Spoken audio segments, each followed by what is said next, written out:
નમસ્કાર. ચાલો આજે ભારતની આબોહવા પાછળના વિજ્ઞાનને સમજીએ.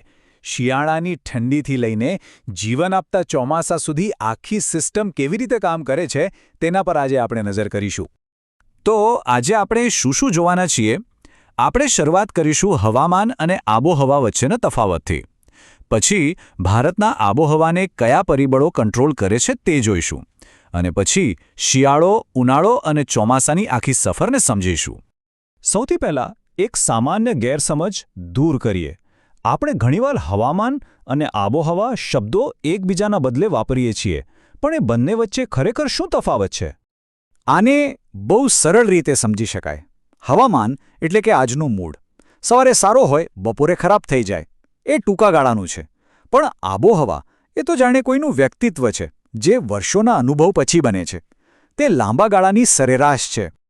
તો સવાલ એ થાય કે કોઈપણ જગ્યાનું આબોહવારૂપી વ્યક્તિત્વ નક્કી કેવી રીતે થાય છે? ભારત માટે આ 6 મુખ્ય પરિબળો છે જે આખી રમત રમે છે. અક્ષાંશ, ઊંચાઈ, સમુદ્રથી કેટલું દૂર છે, પર્વતો ક્યાં આવેલા છે અને પવન કઈ દિશામાં વાય છે. આ બધા પરિબળો ભેગા મળીને ભારતની વૈવિધ્યસભર આબોહવા બનાવે છે. ચાલો આમાંથી અમુકના ઉદાહરણો જોઈએ. 1 મિનિટ વિચાર કરો. રાજસ્થાન અને અરુણાચલ પ્રદેશ બંને લગભગ એક જ અક્ષાંશ પર છે. છતાં રાજસ્થાનમાં ગરમી અને અરુણાચલમાં ઠંડી. કેમ? કારણ છે ઊંચાઈ.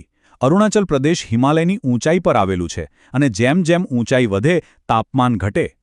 અને પર્વતોનો રોલ તો જુઓ, જાદુઈ છે. અરવલ્લી પર્વતમાળા ચોમાસાના પવનોને સમાંતર ચાલે છે, એટલે પવનો સીધા પસાર થઈ જાય છે. પણ પશ્ચિમ ઘાટ એ પવનોને સામેથી રોકે છે. પરિણામે એક બાજુ ધોધમાર વરસાદ પડે છે અને બીજી બાજુ સૂકી રહી જાય છે. ચાલો હવે આપણી ઋતુઓની સફર શરૂ કરીએ અને શરૂઆત કરીશું શિયાળાથી. અહીંયા હિમાલય એક રક્ષક જેવું કામ કરે છે. એ સાઇબેરિયાથી આવતા બર્ફીલા પવનોને રોકી લે છે, નહીતર ઉત્તર ભારતમાં ઠંડી ઘણી વધારે હોત. પણ શિયાળામાં વરસાદ ક્યાંથી આવે છે? આનું નામ છે પશ્ચિમી વિક્ષોભ. આ ભૂમધ્ય સમુદ્રમાંથી આવતી એક હવામાનની ઘટના છે, જે પંજાબ અને હરિયાણા જેવા રાજ્યોમાં ઘઉં જેવા પાક માટે જીવનદાન સમાન છે. શિયાળો પૂરો થાય એટલે સૂર્ય ઉત્તર તરફ ખસવા લાગે છે અને બસ જમીન તપવાનું શરૂ થઈ જાય છે. આવી ગયો ઉનાળો. આ જે જમીન ગરમ થાય છે ને, એ ચોમાસાને આમંત્રણ આપવાની તૈયારી કરે છે. એ એક લો પ્રેશર એરિયા બનાવે છે, જે ચોમાસાના પવનોને ખેંચી લાવશે. પણ ચોમાસું આવે એ પહેલાં દેશના અલગ અલગ ભાગોમાં જાણે ટ્રેલર જોવા મળે છે. ઉત્તર ભારતમાં ગરમ લૂ, દક્ષિણમાં કેરીના પાક માટે આમ્રવૃષ્ટિ અને પૂર્વમાં ગાજવીજ સાથે કાલબૈશાખી. અને હવે આવે છે વર્ષની સૌથી મોટી ઘટના, દક્ષિણ પશ્ચિમ ચોમાસું, જે આપણા દેશની જીવાદોરી છે. તો આ આખો ખેલ છે પ્રેશરનો. ઉનાળામાં ગરમ થયેલી જમીન પર લો પ્રેશર હોય છે અને ઠંડા સમુદ્ર પર હાઈ પ્રેશર. પવન હંમેશા હાઈથી લો પ્રેશર તરફ જાય. બસ આ જ છે ચોમાસાનું વિજ્ઞાન, જે ભેજવાળા પવનોને જમીન પર ખેંચી લાવે છે. ચોમાસું કોઈ એક લહેર નથી. એ ભારતમાં 2 અલગ અલગ શાખાઓમાં વહેંચાઈને પ્રવેશે છે. એક અરબી સમુદ્રમાંથી આવે છે અને બીજી બંગાળની ખાડીમાંથી. અને આ બંને શાખાઓ દેશના જુદા જુદા ભાગોમાં વરસાદ લાવે છે. આ કારણે જ પહાડની એક તરફ ગાઢ જંગલો હોય અને બીજી તરફ થોડાક જ કિલોમીટર દૂર સૂકો પ્રદેશ.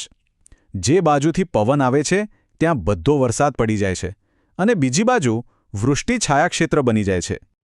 તો ચાલો આખા વર્ષની આ ઋતુગત સફરને ભારતીય હવામાન વિભાગ મુજબ એક સાથે જોઈએ. આ જે ચક્ર છે ને, એ જ ભારતની આબોહવાની ધડકન છે. શિયાળો, ઉનાળો, ચોમાસું અને પછી પાછા ફરતા પવનો. આ એક એવી લય છે જે સદીઓથી આપણા દેશના જીવન અને અર્થતંત્રને ઘડી રહી છે. આપણે જોયું કે ભારતની આબોહવા કેટલા બધા પરિબળોનું એક નાજુક સંતુલન છે. એક એવી સિસ્ટમ જેના પર કરોડો લોકોનું જીવન નિર્ભર છે. પણ હવે સૌથી મોટો સવાલ એ છે કે શું ક્લાઇમેટ ચેન્જ આ સદીઓ જૂની જીવન આપતી લઈને હંમેશા માટે બદલી નાખશે? નમસ્કાર. ક્યારે ઉપર આકાશ તરફ જોઈને વિચાર આવ્યો છે કે ત્યાં ખરેખર શું છે? ચાલો આજે આપણે એક મસ્ત સફર પર નીકળીએ, જમીનથી સીધા અવકાશની બોર્ડર સુધી, અને જાણીએ પૃથ્વીના વાતાવરણના અલગ અલગ અદ્ભુત સ્તરો વિશે. તો સવાલ એ છે કે આ એવી કઈ અદૃશ્ય ઢાલ છે જે આપણને બધાને અવકાશની એ ભયાનક ઠંડી અને શૂન્યાવકાશથી બચાવીને રાખે છે? એવું લાગે કે જવાબ સહેલો છે, પણ એમાં ઘણા રહસ્ય છુપાયેલા છે. ચાલો સાથે મળીને એને ઉકેલીએ. એકદમ સાદી ભાષામાં કહીએ તો વાતાવરણ એટલે શું? એ બીજું કંઈ નહીં પણ હવા, પાણીની વરાળ અને ધૂળના કણોનો એક આખો મહાસાગર છે જે આપણી પૃથ્વીની ચારે બાજુ લપેટાયેલો છે. એને એક મોટા રક્ષણાત્મક ધાબળા જેવું સમજી લો, જેને પૃથ્વીના ગુરુત્વાકર્ષણે મજબૂતીથી પકડી રાખ્યો છે. સારું, તો આપણી સફરનો પહેલો સ્ટોપ આપણો આ અદૃશ્ય હવાનો મહાસાગર. ચાલો જોઈએ કે આ હવા જેમાં આપણે શ્વાસ લઈએ છીએ એ ખરેખર છે શું? મોટાભાગના લોકોને એવું જ લાગે છે કે હવામાં સૌથી વધુ ઓક્સિજન જ હોય છે, બરાબર ને? પણ એવું નથી. આપણી હવામાં લગભગ 78% તો ખાલી નાઇટ્રોજન છે, અને જે ઓક્સિજન આપણા જીવન માટે જરૂરી છે એ તો ફક્ત 21% જ છે. આશ્ચર્ય થયું ને? અને પેલો જે બાકીનો 1% છે ને, એને ઓછો ના સમજતા એ જ તો અસલી જાદુગર છે. એમાં જ પાણીની વરાળ છે, જેનાથી વાદળો બને છે, અને ધૂળના નાના નાના કણો પણ છે. અને હા, આ જ કણોને કારણે આપણને સવાર સાંજ આકાશમાં એ કેસરી અને ગુલાબી રંગોની અદ્ભુત છટા જોવા મળે છે. તો ચાલો હવે આપણે ઉપર ચડવાનું શરૂ કરીએ. આપણો પહેલો મુકામ છે હવામાનનું સ્તર, જેને કહેવાય છે ક્ષોભમંડળ. અને એનું નામ ક્ષોભ કેમ પડ્યું હમણાં જ સમજાઈ જશે. આપણે વાત કરી રહ્યા છીએ જમીનથી લઈને ઉપર લગભગ 16 કિલોમીટર સુધીના વિસ્તારની. દેખાવમાં ભલે આ પટ્ટો પાતળો લાગે, પણ માની ન શકાય એવી વાત એ છે કે વાતાવરણનું લગભગ બધું જ વજન અને 99% હવા બધું જ અહીં આ જ સ્તરમાં સમાયેલું છે. જી હા, બધી જ એક્શન અહીં જ થાય છે. વાદળોનું બનવું, વરસાદનું પડવું, મોટા મોટા તોફાનો અને પવન, હવામાનને લગતું બધું જ આ જ અસ્થિર સ્તરમાંથી જ જન્મે છે. એટલે જ તો એનું નામ છે ક્ષોભમંડળ, સતત ખળભળાટ. અને અહીં એક મજાની વાત છે, જેમ જેમ આપણે આ સ્તરમાં ઉપર જતા જઈએ તેમ તેમ ગરમી ઘટતી જાય છે. દરેક કિલોમીટરે તાપમાન લગભગ 6.5 ડિગ્રી સેલ્સિયસ જેટલું નીચે ઉતરી જાય છે. વૈજ્ઞાનિકો આને લેપ્સ રેટ કહે છે, પણ સાદી ભાષામાં કહીએ તો ઉપર જતાં ઠંડી વધે છે. પણ શું દરેક સ્તરમાં આવું જ થાય છે? ઉપર જઈએ એટલે ઠંડી વધે? ચાલો જોઈએ. હવે આપણે પહોંચી રહ્યા છીએ સમતાપ મંડળમાં. આ છે આપણી પૃથ્વીની પોતાની સનસ્ક્રીન ઢાલ. હવે આપણે લગભગ 50 કિલોમીટરની ઊંચાઈ સુધી પહોંચી ગયા છીએ. આપણી સફર હવે ખરેખર ઊંચાઈ પકડી રહી છે. આ સ્તર એટલા માટે ખાસ છે કારણ કે અહીં આપણું રક્ષક ઓઝોન સ્તર આવેલું છે. આ સ્તર એકદમ કુદરતી સનસ્ક્રીનની જેમ કામ કરે છે. એ સૂર્યના સૌથી ખતરનાક અલ્ટ્રાવાયોલેટ એટલે કે યુવી કિરણોને શોષી લે છે અને પૃથ્વી પર પહોંચતા અટકાવે છે. આના વગર જીવન શક્ય જ નહોત. અહીંની ખાસિયતો પણ અનોખી છે. અહીં કોઈ વાદળ કે તોફાન નથી. એકદમ શાંત અને સ્થિર વાતાવરણ. એટલા માટે જ બધા જેટ વિમાનો અહીં ઉડવાનું પસંદ કરે છે, જેથી મુસાફરી એકદમ સ્મૂધ રહે. અને પેલી આશ્ચર્યની વાત, અહીં ઊંચાઈ વધવાની સાથે તાપમાન ઘટતું નથી પણ વધે છે. એકદમ ઊંધું. ચાલો હજી ઉપર જઈએ. હવે આપણે એવા સ્તરમાં પ્રવેશી રહ્યા છીએ જે પૃથ્વીની રક્ષા માટે ઉલ્કાઓને બાળીને ભસ્મ કરી નાખે છે. આ છે મધ્યમંડળ. અને હવે આપણે લગભગ 80 કિલોમીટરની ઊંચાઈ પર છીએ. આપણે રાત્રે આકાશમાં ખરતો તારો જોઈએ છે ને? એ ખરેખર તારો નથી પણ એક ઉલ્કા છે. અને એ ઉલ્કાઓ જ્યારે પૃથ્વીના વાતાવરણમાં પ્રવેશે છે ત્યારે આ જ સ્તરમાં ઘર્ષણને કારણે સળગી ઉઠે છે.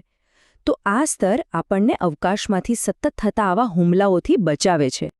પણ અહીં એક એકદમ વિરોધાભાસી વાત છે. ભલે અહીં ઉલ્કાઓ આગના ગોળા બનીને બળી જતી હોય, છતાં આ આપણા વાતાવરણનો સૌથી ઠંડો ભાગ છે. વિચારો, અહીં તાપમાન -160 ડિગ્રી સેલ્સિયસ સુધી પહોંચી જાય છે. બરફ જમાવી દે તેવી ઠંડી. અને હવે આપણે પહોંચી ગયા છીએ અવકાશના પ્રવેશદ્વાર પર. આ છે ઉષ્મામંડળ, શૂન્યાવકાશ પહેલાંનો આપણો છેલ્લો પડાવ. આ ઉષ્મામંડળને પણ 2 ભાગમાં વહેંચી શકાય. એક છે આયનમંડળ. આ વિસ્તાર વીજળીના કણોથી ભરેલો છે અને એનું કામ બહુ જ મહત્વનું છે. એ રેડિયોના તરંગોને પાછા પૃથ્વી પર મોકલે છે. એના કારણે જ આપણે રેડિયો સાંભળી શકીએ છીએ. અને એની ઉપર છેક બહારની બાજુએ છે બાહ્યમંડળ. આ વાતાવરણની છેલ્લી હદ છે, જ્યાંથી હવા એકદમ પાતળી થઈ જાય છે અને હલકા વાયુઓ અવકાશમાં ભળી જાય છે. અને હા, આયનમંડળમાં જ પ્રકૃતિનો સૌથી સુંદર નજારો જોવા મળે છે, અરોરા. જ્યારે આકાશમાં પ્રકાશનું જાદુઈ નૃત્ય ઉત્તર ધ્રુવ પર દેખાય, ત્યારે એને કહેવાય છે અરોરા બોરિયાલિસ અથવા નોર્ધન લાઇટ્સ.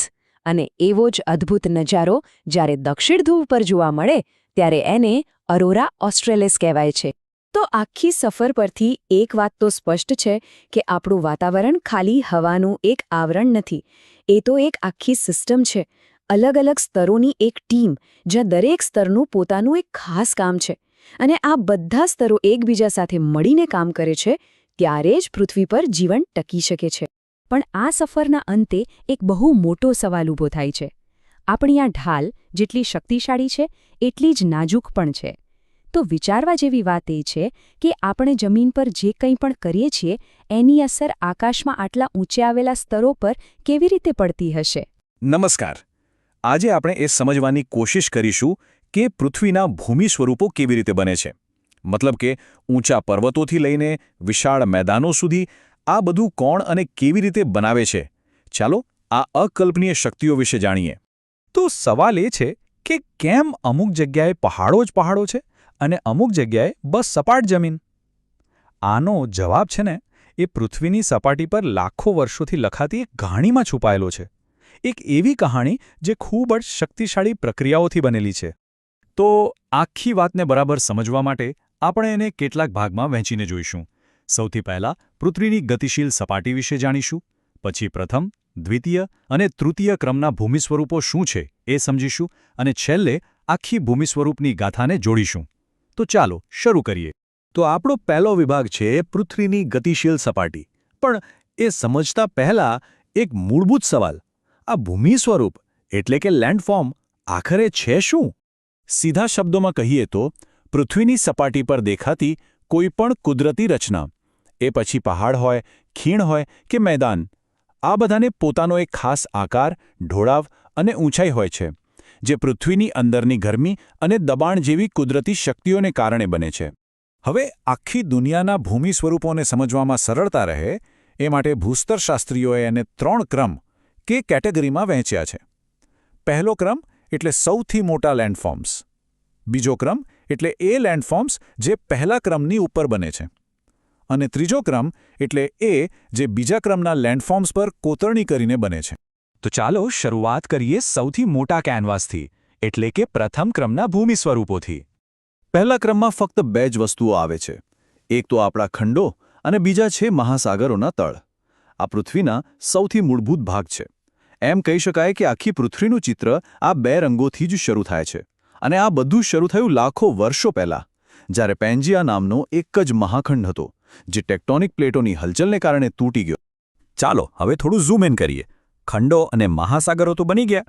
હવે એની ઉપર જે રચનાઓ બની એ છે દ્વિતીય ક્રમના ભૂમિ સ્વરૂપો. અને આને પણ આકાર આપ્યો છે પ્લેટ ટેક્ટોનિક્સની એ જબરદસ્ત શક્તિઓએ. આમાં સૌથી પહેલાં આવે છે ગેડ પર્વતો. આ કેવી રીતે બને? કલ્પના કરો કે એક ગાલીચો પાથરેલો છે અને એને બંને છેડેથી એકબીજા તરફ ધક્કો મારવામાં આવે. શું થશે? વચ્ચેથી એ ઉપર ઊંચકાઈ જશે, બરાબર? બસ એવું જ કંઈક થાય છે જ્યારે 2 ટેક્ટોનિક પ્લેટો એકબીજા સાથે ટકરાય છે. જમીન ઉપર તરફ વળી જાય છે અને દુનિયાની સૌથી ઊંચી પર્વતમાળાઓ બને છે. દુનિયાની પ્રખ્યાત પર્વતમાળાઓ જેમ કે એશિયામાં હિમાલય, દક્ષિણ અમેરિકામાં એન્ડીઝ કે પછી યુરોપમાં આલ્પ્સ, આ બધા ગેડ પર્વતોના ઉત્તમ ઉદાહરણો છે.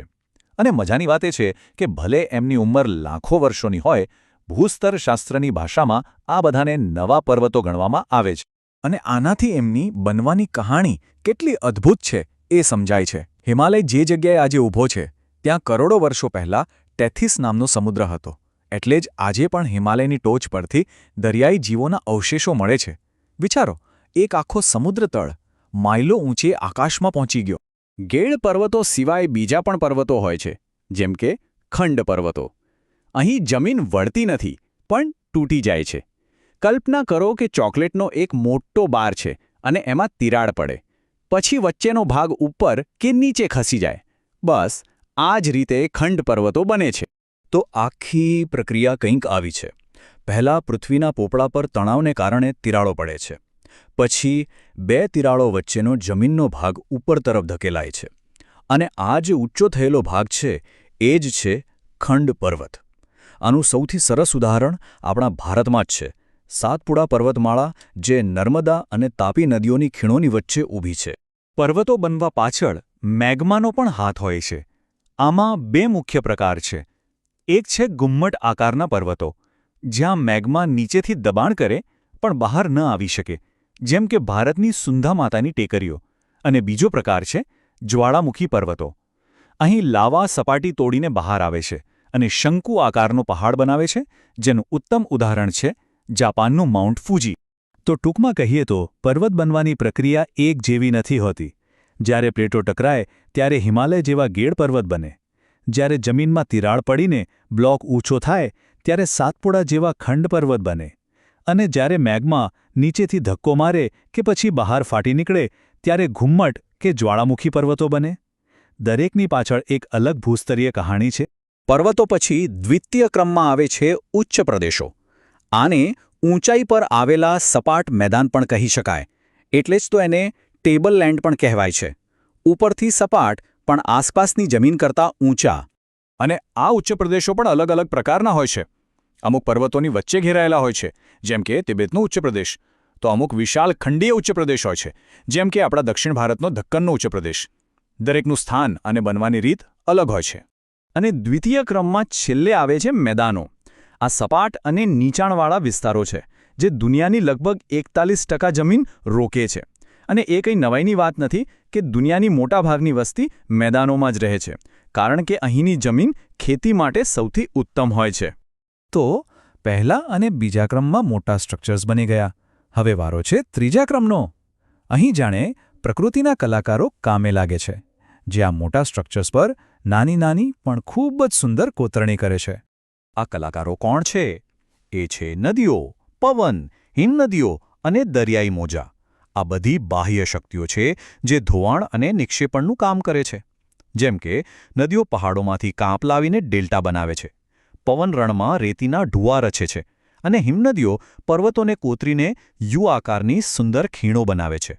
તો હવે આખી વાતને જોડીએ. આ પહેલો, બીજો અને ત્રીજો ક્રમ, આ બધું એકસાથે કેવી રીતે કામ કરે છે? ચાલો એક જ ઉદાહરણથી આખી ગાથાને સમજીએ. હિમાલયનું જ ઉદાહરણ લઈએ. સૌથી પહેલાં પ્રથમ ક્રમમાં બે ખંડીય પ્લેટો અથડાઈ. આ અથડામણથી દ્વિતીય ક્રમમાં હિમાલય જેવી વિશાળ ઘેડ પર્વતમાળા બની. અને હવે તૃતીય ક્રમમાં નદીઓ અને હિમનદીઓ દરરોજ એને કોતરી રહી છે. આ ત્રણેય ક્રમ અલગ અલગ નથી, પણ એક જ સતત ચાલતી પ્રક્રિયાના ભાગ છે.